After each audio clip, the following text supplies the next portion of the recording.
नमस्कार, आर्या न्यूज देख रहे हैं आप। मैं हूं आपके साथ विपुल पांडे। देश भर में कृषि बिल को लेकर किसान प्रदर्शन कर रहे हैं।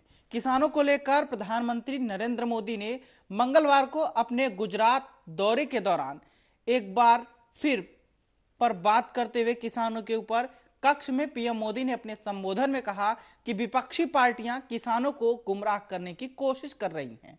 इस पर रिपोर्ट देखिए।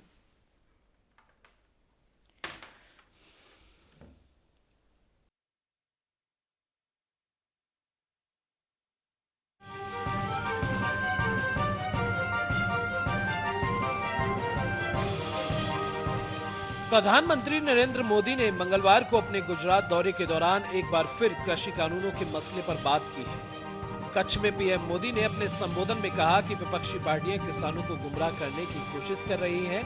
पीएम मोदी ने भरोसा दिलाया कि कृषि कानूनों को लेकर सरकार हर शंका का समाधान करने को तैयार है। पीएम मोदी ने अपने संबोधन में कहा कि दिल्ली के आसपास आजकल किसानों को डराने की साजिश चल रही है। क्या अगर आपसे कोई दूध लेने का कॉन्ट्रैक्ट करता है तो क्या भैंस लेकर चला जाता है?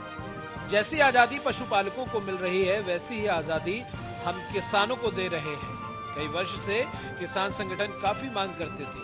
विपक्ष आज किसानों को गुमराह कर रहा है, लेकिन अपनी सरकार के वक्त ऐसी ही बातें करता था। पीएम मोदी बोले कि मैं किसानों से कह रहा हूं कि उनकी हर शंका के समाधान के लिए सरकार तैयार है।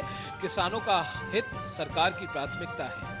हम किसानों की आय बढ़ाने के लिए फैसले ले रहे हैं। देश के हर कोने के किसान नए कानूनों के साथ हैं। जो लोग भ्रम फैला रहे हैं और राजनीति कर रहे हैं, किसानों के कंधों पर रखकर बंदूकें चलाई जा रही हैं। आपको बता दें कि प्रधानमंत्री नरेंद्र मोदी ने आज कच्छ में सिख किसानों के एक समूह से भी मुलाकात की। हालांकि इस मुलाकात में किसानों ने पीएम मोदी के सामने अपने स्थानीय मुद्दों को उठाया।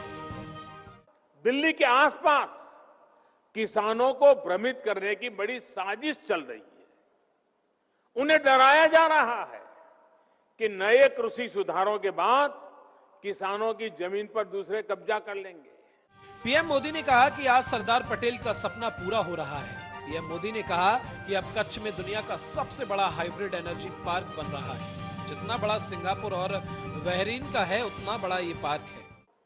आज कच्छ में भी नई ऊर्जा का संचार हो रहा है।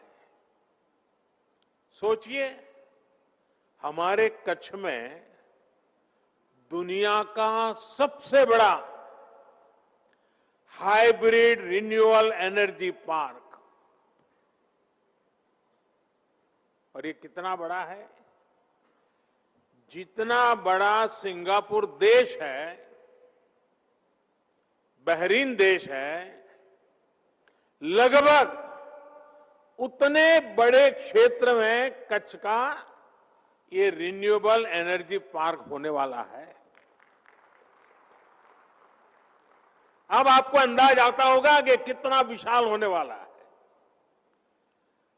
70,000 हेक्टेयर, यानी भारत के बड़े बड़े शहरों से भी बड़ा ये कच्छ का रिन्यूएबल एनर्जी पार्क।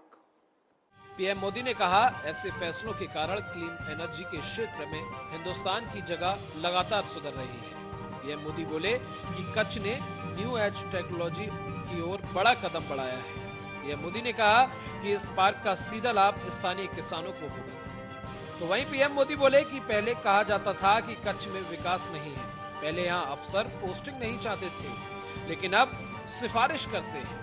प्रधानमंत्री ने अपने संबोधन में कहा कि कच्छ अब देश का सबसे विकसित जिलों में से एक गिना जाता है। यहाँ से अब पलायन कम होने लगा है। कच्छ कभी वीरान रहता था, लेकिन अब कच्छ दुनिया के पर्यटकों के लिए पसंदीदा स्थल बन रहा है। पीएम मोदी ने कहा कि भूकंप के बाद कच्छ ने कैसे विकास किया और खुद को खड़ा किया, उस पर दुनिया को स्टडी करनी चाहिए। भूकंप के अगले साल बाद अब राज्य में चुनावी नतीजे आए तो 15 दिसंबर ही था, और आज भी वही दिन है। तो वहीं पीएम मोदी ने बताया कि आज से 118 साल पहले 15 दिसंबर को ही अहमदाबाद में इंडस्ट्रियल एग्जीबिशन का उद्घाटन हुआ। उसका आकर्षण भानुताप यंत्र था, जो कि सूर्य की गर्मी से चलने वाला यंत्र था। 118 साल बाद यहां सूरज की गर्मी से चलने वाले इतने बड़े पार्क का उद्घाटन हो रहा है। पीएम मोदी ने कहा कि इन पार्क से बिजली का बिल कम होने में मदद मिलेगी। बहरहाल अपने संबोधन में पीएम मोदी ने कहा कि वक्त के साथ बदलाव करना गुजरात की ताकत है। यहाँ की खेती को आधुनिकता से जोड़ा गया। गुजरात में किसान डिमांड वाली फसलों की पैदावार करता है।